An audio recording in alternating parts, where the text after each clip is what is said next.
नमस्कार दोस्तों। युद्ध नहीं, शांति।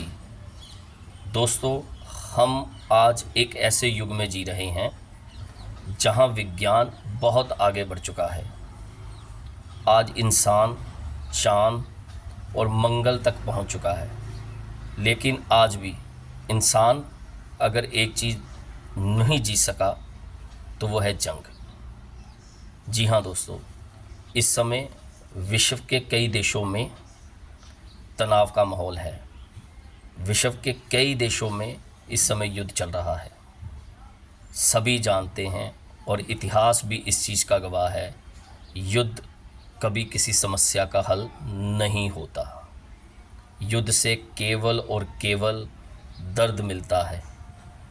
युद्ध किसी को कभी भी कुछ नहीं दिला सका। अगर दिलाया तो वह दर्द। बच्चे यतीम हो गए, माँ बाप बिना बच्चों के रह रहे हैं। विज्ञान ने हमें आगे बढ़ना तो सिखाया, लेकिन विज्ञान के कारण कई चीज़ों ने नुकसान भी पहुंचाया। जी हाँ दोस्तों, विज्ञान के कारण कई चीज़ों में हमें नुकसान भी मिला है। उदाहरण के तौर पे मैं आपको बता दूं, यूक्रेन और रशिया की जंग को चलते हुए लगातार आज 4 वर्ष बीत गए, लेकिन आज भी इस जंग का अंत कहीं भी नज़र नहीं आ रहा। इस जंग को रुकवाने में कई देशों ने बहुत ज़्यादा प्रयास किए, लेकिन वे सफल नहीं हो पाए। ये 2 देशों की अहंकार की लड़ाई है। इसमें मानवता का कत्ल हो रहा है।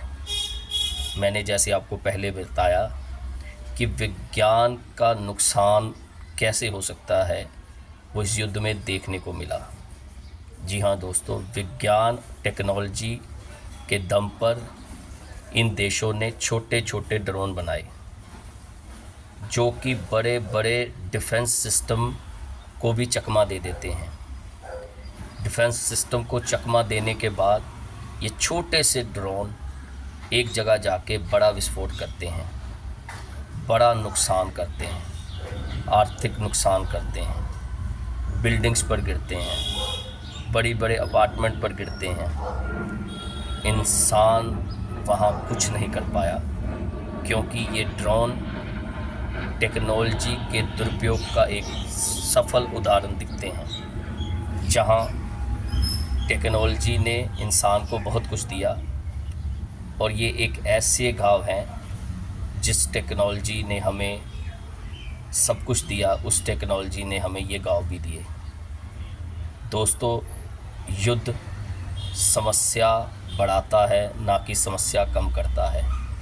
आप यूक्रेन और रशिया के युद्ध को देख ही रहे हैं, लगातार चल रहा है और भविष्य में भी इसके रुकने के कोई आसार नहीं है। और ये युद्ध टेक्नोलॉजी बेस है।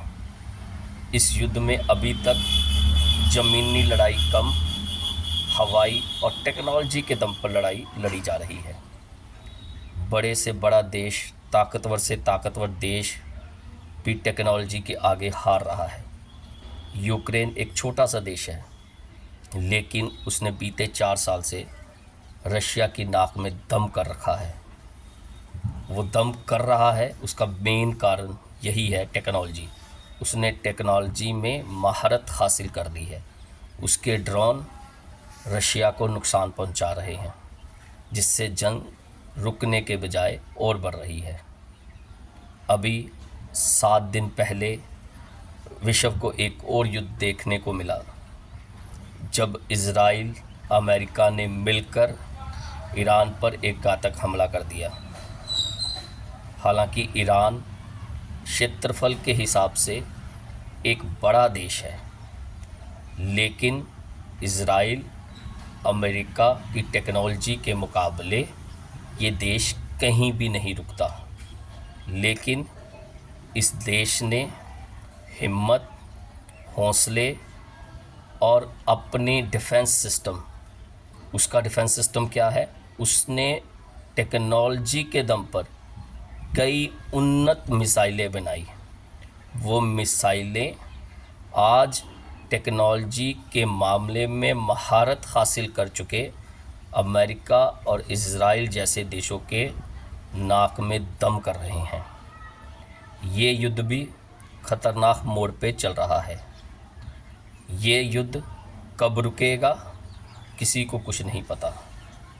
अभी तक इस युद्ध को रुकवाने के लिए किसी भी बड़े देश ने या किसी भी लोकतांत्रिक देश ने कोई पहल नहीं की जिससे कि ये युद्ध रुक जाए। इस युद्ध में भी लगातार इंसानियत का कत्ल हो रहा है। इस युद्ध में कहा जा रहा है जिस दिन अमेरिका और इज़राइल ने ईरान पर हमला किया, इस हमले में ईरान की लीडरशिप जो पहली पंक्ति पर आती थी सभी लीडरशिप ख़त्म कर दी। लेकिन जो बताया जा रहा है इस युद्ध में सबसे दुखद घटना घटी जब 165, जी हाँ दोस्तों 165 बच्चे बच्चियों के स्कूल में एक बम गिरा, इज़राइल और अमेरिका द्वारा गिराया गया। उसमें सभी बच्चों की मौत हो गई। ये एक बेहद दुखद घटना थी। जैसे मैंने आपको कहा, युद्ध सिर्फ दर्द देता है। ये दर्द उन माँ बाप को अपनी ज़िंदगी के अंत तक सताता रहेगा कि उनके बच्चे गए तो टेक्नोलॉजी स्कूल में शिक्षा लेने, टेक्नोलॉजी की महारत हासिल करने, कि वो टेक्नोलॉजी सीख कर पढ़ लिख कर उस टेक्नोलॉजी के दम पर अपने परिवार को और अपना आने वाला समय अच्छा करेंगे। लेकिन हुआ क्या, इसी टेक्नोलॉजी के दुरुपयोग होता है और Russia, Ukraine, America, Israel, Iran की ये जो घमंड की लड़ाई है उसकी भेंट ये सब बच्चे बच्चियां चढ़ जाते हैं। दोस्तों, समय आ गया है, सभी को आवाज़ उठानी चाहिए। सभी देशों के सभी लोगों को अब इकट्ठे होकर इस युद्ध का अंत करने के लिए पहल करनी चाहिए। अपने देश की सरकारों पर दबाव बनाना पड़ेगा, क्योंकि सरकार दबाव के बगैर नहीं सुनती। सरकार को दबाव दिखाकर इन युद्धों को रुकवाना होगा। ये युद्ध विनाश की ओर जा रहे हैं। जिस विज्ञान के दम पर, जिस टेक्नोलॉजी के दम पर हम अपने सपनों को साकार करने की सोच रहे हैं, वही टेक्नोलॉजी हमारे अब सपनों को चकनाचूर कर रही है। दोस्तों, सभी लोग अगर एक बात मन से सोच लें कि हम अपने देश की सरकारों को इस युद्ध को रोकने के लिए दबाव में लाएंगे, तो ये संभव है कि ये युद्ध भविष्य में रुके। अगर ये युद्ध भविष्य में नहीं रुकता तो ये भयंकर से भयंकर त्रासदी लाएगा और इसका परिणाम सिर्फ एक ही होगा, दर्द और सिर्फ दर्द।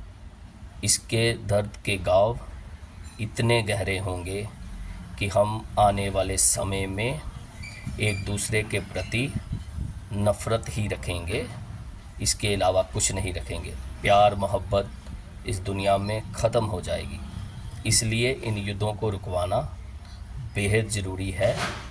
आओ हम सब मिलकर एक संकल्प करें कि अब हम इस युद्ध को रुकवा कर रहेंगे और इस युद्ध की किसी भी कीमत पर, कोई सही या कोई गलत हो, हम सपोर्ट नहीं करेंगे। हम इंसानियत को मरने नहीं देंगे। हम अपने भविष्य को किसी को भी आग लगाने नहीं देंगे। हम अपना भविष्य खुद सुनिश्चित करेंगे, ना कि ये ताकतवर और टेक्नोलॉजी में माहिर देश हमारे पर रूल करें। सभी से यही अनुरोध कि इस युद्ध को रुकवाने का संकल्प लें और इस युद्ध को रुकवाने के लिए अपनी प्रार्थना भी करते रहें। नमस्कार।